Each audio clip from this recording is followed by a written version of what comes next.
तर नमस्कार मित्रांनो, तुमच्या भावाच्या ब्लॉगमध्ये तुमच्या सर्वांचं सहर्ष स्वागत आहे. आज ब्लॉग बनायचा मुद्दा म्हणजे बरेच दिवस झालं ब्लॉगच बनवला नाही, कारण आपल्या इकडं पाऊस वगैरे चालू आहे आणि आपल्या मालाचं असं नुकसान झालं बघा. हे बघा सरकीचं लय असं बेकार विषय झाला डायरेक्ट. हेसनी झालं तर आपण याच्यात 3 हेसने केलं तर 4थी हेसने म्हणजे आता सुरू आहे. पण रात्री इतका पाऊस आला, म्हणजे रात्री कंप्लीट 5 दिवस झालं लगातार पाऊस चालू आहे आपल्या इकडे. आणि कापूस आज झाला बघा, पूर्णपणे कापूस असा आहे. एक तर महापूर आला तर आपल्या इकडे, तेव्हा आपली 3 एकर तूर गेली आणि 2 एकर आपली सरकी गेली पाण्यात. त्यालाही बेकार विषय झाला आपल्याला, म्हणजे त्याचे अजून पैसे नाही भेटले. पण याचे बघा ना, हे तर लय नुकसान झालं आहे.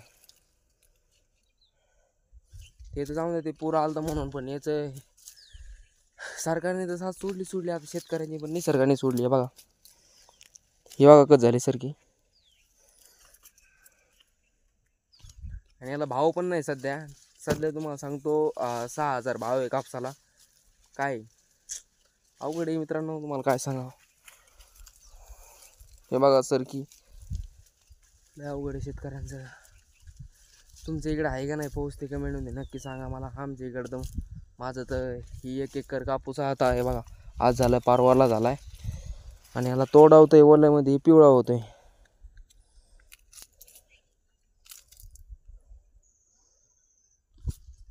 ओला जरी म्हणजे असं जर तोडला तर घरी न्यायला गोणीत पिवळा होतोय. तोडताय नाही काहीच व्हायना. काय माहिती आता तोवर पाऊस राहतोय. आज तर काय पाऊस सांगितलेलाच आहे, काय माहिती आता. चला बाय.